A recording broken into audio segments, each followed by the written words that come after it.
Greetings and welcome to Girls Frontline to Exilium. This is going to be a relatively simple and easy to follow guide on how to beat Escape from Cyborg as a new player. This is specifically about the story boss here. Now you can probably get to this point with level 24 units and just following the main mechanics of the game. But once you get to the boss, things get a little tricky because as a new player you probably don't have any super strong areas like Klukai or Vector. So this is going to be a guide on how to beat her using only SR units that you should have plenty. Even one of them can be upgraded through one of the quests, that would be Cheetah. So if you want to know more about the units I'm using and how I have them built, which really isn't that amazing, I'm just doing whatever I can with what I have, you can wait, or actually wait to the end of the video and you'll see. But right now, let's head into the mission and we'll show you how I managed to do it with no golden or SSR units. So let's just skip the story. Skip the introduction, you can see that on your own. So these are the units we are going to use. As you can see, every single one of them is blue. So this team is going to be based entirely on Sharky as our hyper carry. The reason we use Sharky as our hyper carry is because she has an ability as you unlock her nodes that whenever somebody applies overburn to the target, she will shoot at them if she is within range. This combined with the fact that you usually want her equipped pretty nicely means she can attack up to 4 times per turn, which is very good. Then for support, we've got Senya here. One of her abilities is that she can apply burn to a target, which she will then shoot again herself if she manages to apply the burn, which will trigger Sharky's support ability as well. So yeah, very nice synergy here. And then we've got Kralik here. The reason she's here is because her passive applies burn to the 2 closest targets to her within 5 squares after she's done activating. So that's basically the guaranteed burn, which triggers Sharky's ability once again. Lastly, we have Cheetah here. Now Cheetah is here mostly because she has one ability that casts burn, but mostly it's for this. She can basically buff everybody within close proximity. After she attacks, she can heal somebody for a little bit, which is pretty good. And there is currently a mission going around, I believe that, I'm not sure if it's for new players or for everybody, but as you complete the objectives in that mission, you get more copy suffers, which means her abilities go all the way up to level 3, which is very good. So yes, that is the team. So without further ado, let's get dealing with this boss, shall we? And yes, we are level 28, 27, 25. Pretty much the levels you would expect to be when you get to this boss fight as a new player. Yes, we know. Okay. So as we mentioned before, we need Sharky to be basically here, here, or here the entire fight so she can shoot these tentacles here as they are lit on fire. But before that, we need her Cheetah's buff. So plant her over here, trigger her buffs. There we go. So then, Sharky over here. Use one of those. And then we're going to do, let's see. Yep, that is enough to basically kill that one. Now, let's see. If the target inflicts overburn. So we're going to use that one first. Kill that one tentacle. Just enough. Now, the reason the tentacle shot back at us is because we hit it with a non-fire elemental ability. So all of these tentacles will shoot back at whoever damages them if they are not hit by a fire ability or by a melee ability. So that's what we got shot back. So anyway, we're going to put her over there and we are going to light this tentacle on fire.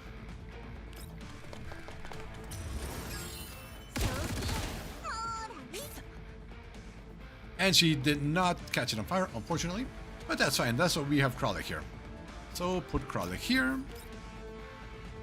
Attack. No. This one. There you go. Excellent. So she'll kill this tentacle, so it won't fire back. She'll kill this one as well, which is pretty amazing. Heavily weaken these two in the back and do a little damage to the boss. Now, this boss is untargetable. That does not mean invulnerable. So any abilities like that deal AoE damage like this will still deal damage to her. Very important. There we go. She catches fire. And unfortunately, because Kralik is not 3 squares away from somebody else, she is stuck there. If there's nobody near her at the end of her activation, she can move once again, which is very, very cool. Now, we need to deal with these and their annoying things. So what do? We're going to come over here and do the exact same thing.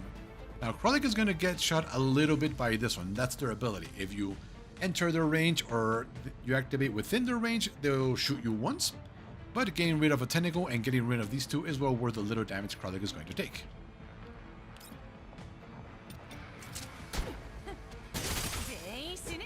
Very good. And because we were 3 squares away from everybody else, diagonals do the count, she can actually move away. So we can plop her over here. End action, and she'll light these 2 tentacles on fire. She'll fire them. That one was already dead, but there we go. That's another tentacle down. And then we're going to move her over here so that she doesn't get shot. You go over there. You hear Kralik over there.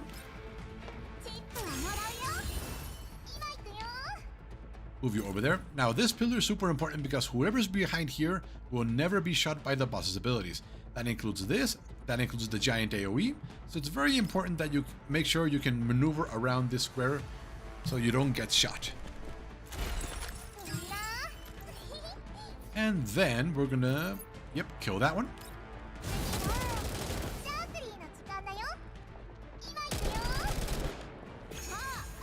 Then we're gonna get her closer. Kill this one. And that was 4 tentacles killed in 1 turn.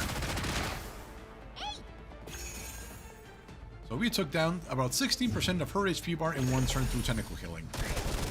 So that's about the progress you kind of want to be at. Not exactly. Everybody's a little different. We might get criticals, we might not. Unfortunately, she is down to 0 stability here. That means she is basically going to be taking full damage. But luckily we can park her back here because everybody is 10, 7, 2. She could use a little bit more healing, so I think that's what we'll do. Now, do not use this piece of cover here. Because as you can see here, because this cover is more solid than this one, they'll lean against this one. So they will not be getting cover against the boss's attack. So do not plop them there.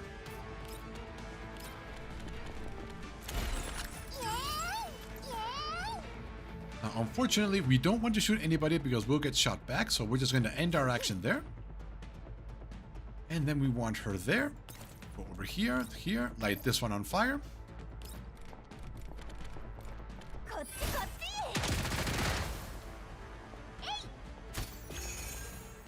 Could have probably parked her first over here so she got the shot as well. Oh well. We're not going to kill any tentacles this turn. Actually, we just might.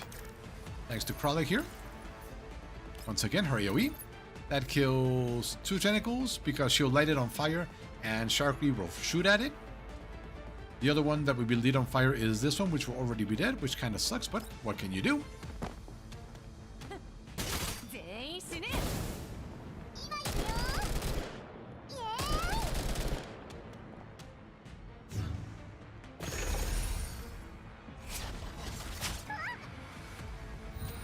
There we go. So how is everybody? Okay, she's got 0 cover, she's got 2, she's got 10, she's got 4. We kind of want to keep her around, keep them like that. So I think we just keep bring Kralik over here. Once again, her AoE. That kills 1 tentacle. Let's see, who's going to get hit? Hopefully these 2 get lit on fire. No, then 1, 2, 3. That means if we do it from here, there we go. Then these should be the ones that get lit on fire.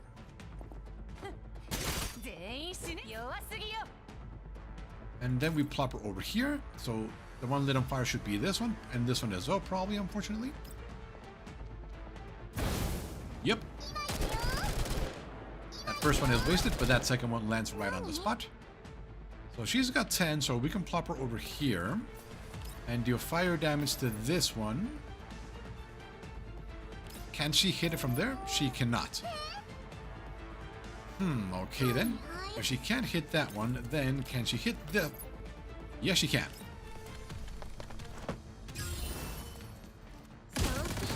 She was able to kill it on her own. Excellent. Then let's put Sharpie over here. Zoom in. If the target is afflicted with overburn, applies flammable. They are afflicted by overburn, I think.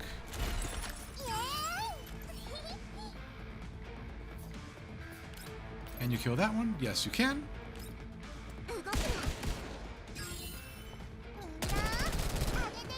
I think we're gonna get shot. Yep, we got shot once. And she'll be fine there. So what do we need to do? Let's see. Does anybody need healing? Let's see. We need to attack something. So let's attack this one over here. That way she can also use her heal. She did not. I think it's because everybody's at full health. Or was. Okay. Things took a bit of a turn here. So we need to heal her, and we need to heal Kralik. It's generally accepted that Kralik is going to be the one to go down during this fight. But we can target the boss now, which is super important. She can't use her fire attack, so instead she is just going to heal her. That'll be fine. So, but first, let's go over here. Let's use her buff. Get some extra damage going.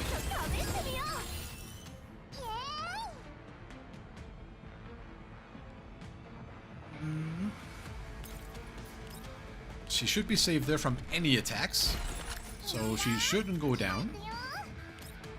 Let's hit the boss.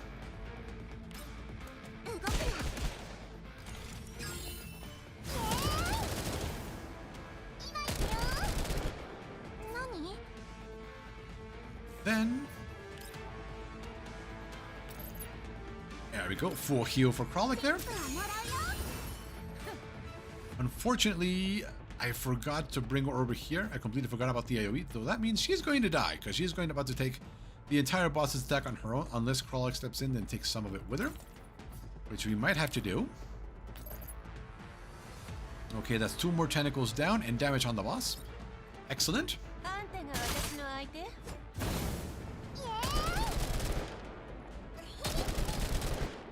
Nice, very nice. Will they survive? That's the question. They did. Excellent. She only survived it because Kralik took half of the damage with her. That big AoE is a shared damage AoE, so the more people are within the area, the more damage is spread out. But if the person being targeted is back here, the attack just doesn't happen and is replaced by something else. But the boss is pretty much dead now. Now, first we need to heal Kralik, so first we're going to start with her. Fire damage on the boss, and that might kill it.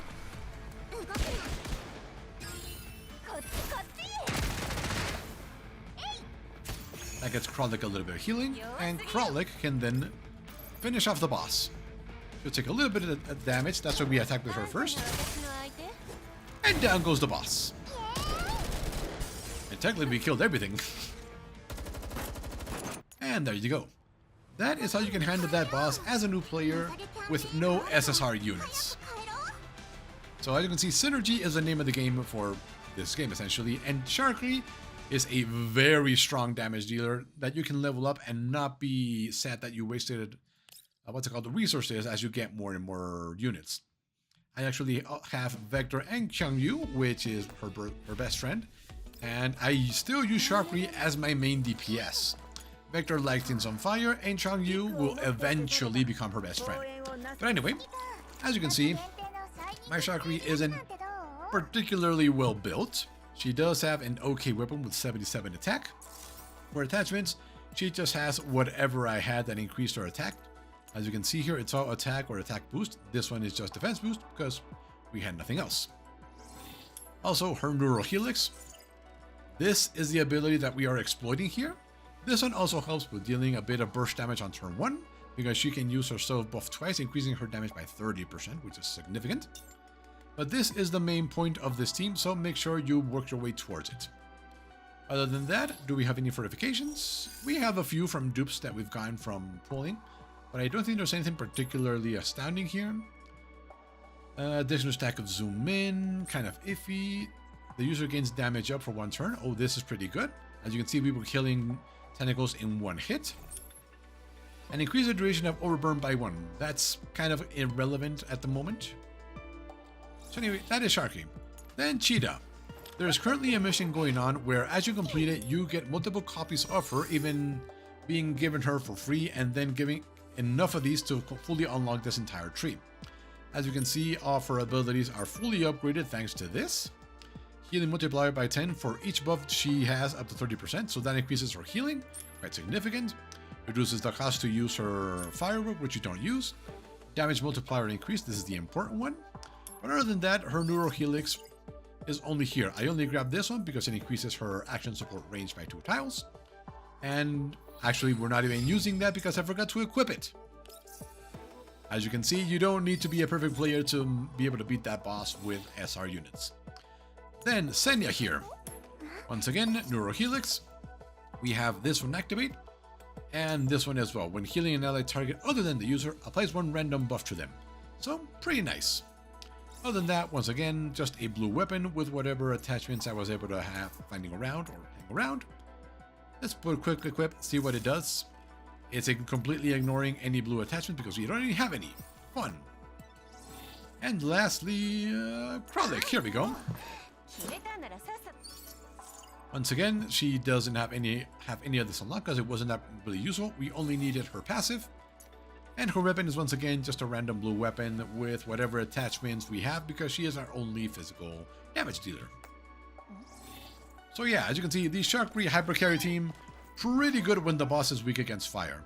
Even though the mechanics of this boss weren't particularly nice because we had to kill tentacles in the beginning, and for every tentacle we killed, the boss did 3% extra damage. By the time the boss actually was targetable, we had more than enough damage saved up in order to make it worth it. So, thanks for watching, and we will see you next time.